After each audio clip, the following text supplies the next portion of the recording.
আগামী পরশু ২৯ মে পশ্চিমবঙ্গ সফরে আসছেন ভারতের প্রধানমন্ত্রী নরেন্দ্র মোদী এবং কেন্দ্রীয় স্বরাষ্ট্রমন্ত্রী অমিত শাহ। মোদী-অমিত শাহ জুটির পশ্চিমবঙ্গ সফরের আগে বাংলাদেশ সীমান্তের শিলিগুড়ি করিডোরে অল আউট যুদ্ধ প্রস্তুতির মহড়া দিয়েছে ভারতীয় সেনাবাহিনী। একই সাথে গত এক মাসের বেশি সময় ধরে প্রতিনিয়ত বাংলাদেশ সীমান্তের বিভিন্ন পয়েন্টে ভারতীয় সীমান্তরক্ষী বাহিনী অবৈধভাবে পুশিন অব্যাহত রেখেছে। বিশ্লেষকরা বলছেন, এসব ঘটনার প্রান্তগুলোকে যদি জোড়া লাগানো হয় তবে যে ফলাফল আসবে তা বাংলাদেশের জন্য ভালো কিছু ইঙ্গিত করছে না। নিরাপত্তা বিশ্লেষকরা মনে করছেন, ভারতীয় কাউন্টারপার্টের সামষ্টিক পদক্ষেপ নিবিড়ভাবে পর্যবেক্ষণ করা উচিত। গত কিছুদিন আগে শিলিগুড়ি করিডোর, যাকে বলা হয় ভারতের চিকেন স্নেক, সেই অঞ্চলে অনুষ্ঠিত হয়েছে ইন্ডিয়ান আর্মির এক উচ্চ পর্যায়ের সামরিক মহড়া, যার নাম দেওয়া হয়েছে অপারেশন তিস্তা প্রহার। ভারতের ভাষ্য অনুযায়ী এটি একটি রুটিন এক্সারসাইজ হলেও সময়, স্থান এবং বার্তা সবকিছুই বলছে ভিন্ন কথা। সূত্রগুলো জানাচ্ছে, পশ্চিমবঙ্গে তিস্তা নদীর অববাহিকায় তিস্তা ফিল্ড ফায়ারিং রেঞ্জে ভারতের সামরিক বাহিনী তাদের যুদ্ধকালীন প্রস্তুতির অংশ হিসেবে সম্প্রতি একটি পূর্ণাঙ্গ সামরিক মহড়া সম্পন্ন করেছে।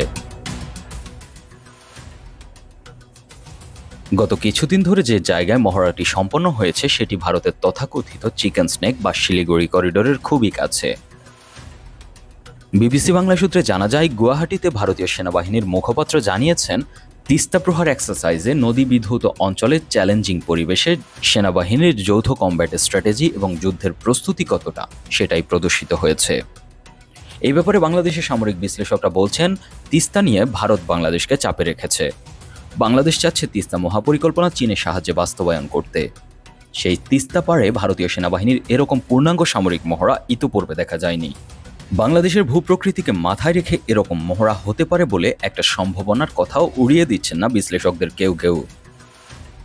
কারণ হিসেবে তারা বলছেন, এই মহড়াস্থল তিস্তা অববাহিকার সাথে বাংলাদেশের নদী বিধৌত অঞ্চলের ভূপ্রকৃতির অনেক বেশি মিল রয়েছে। ভারতীয় সেনাবাহিনীর পক্ষ থেকে অপারেশন তিস্তা প্রহারের যেসব ছবি ও ভিডিও প্রকাশ করা হয়েছে তাতে এই মহড়ায় artillery tank, helicopter, surface two air missile এবং অত্যাধুনিক ড্রোনের ব্যবহার করতে দেখা যাচ্ছে। এদিকে দিল্লিতে ভারতীয় সেনাবাহিনীর একটি সূত্র বিবিসি বাংলাকে জানিয়েছে, এই মহড়াকে ঠিক রুটিন এক্সারসাইজ বলা যাবে না, কারণ তিস্তার অববাহিকায় এই মাপের সামরিক মহড়া কিন্তু সাম্প্রতিককালে আর কখনোই দেখা যায়নি। লন্ডন ভিত্তিক জিওপলিটিক্যাল বিশ্লেষক প্রিয়জিৎ দেবসরকার মনে করছেন, এই সামরিক মহড়ার মধ্য দিয়ে এই অঞ্চলের প্রতিবেশী দেশগুলোকে ভারত একটা বার্তা দিতে চেয়েছে। তিনি বলেছেন, এর মধ্যে একটা সূক্ষ্ম প্ররোচনার উপাদানও থাকতে পারে, যেটা অবশ্যই বাংলাদেশের প্রফেসর ডক্টর মোহাম্মদ ইউনূসের অন্তর্বর্তীকালীন সরকারকে খুশি করবে না। এদিকে ভারতের এই সামরিক তৎপরতা যখন চলছে, ঠিক তখনই সীমান্তে দেখা যাচ্ছে আরেক উদ্বেগজনক চিত্র। বাংলাদেশের সীমান্তে বাড়ছে ভারতীয় বিএসএফ এর মদদে অনুপ্রবেশ এবং পুশিনের ঘটনা।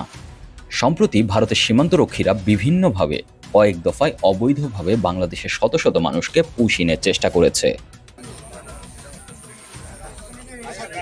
এতে কেবল আন্তর্জাতিক আইন লঙ্ঘিত হচ্ছে না, একই সাথে বাংলাদেশের অভ্যন্তরীণ নিরাপত্তা ও সামাজিক ভারসাম্য হুমকির মুখে পড়ছে।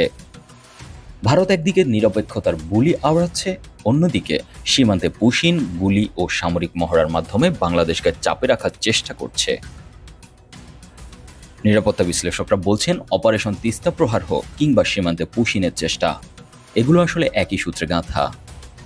বার্তাটাও পরিষ্কার, ভারত তার কৌশলগত আধিপত্য বজায় রাখতে চায়, কিন্তু বাংলাদেশ এখন আর আগের বাংলাদেশ নয়। আজকের বাংলাদেশ আত্মমর্যাদাশীল, সচেতন এবং সজাগ।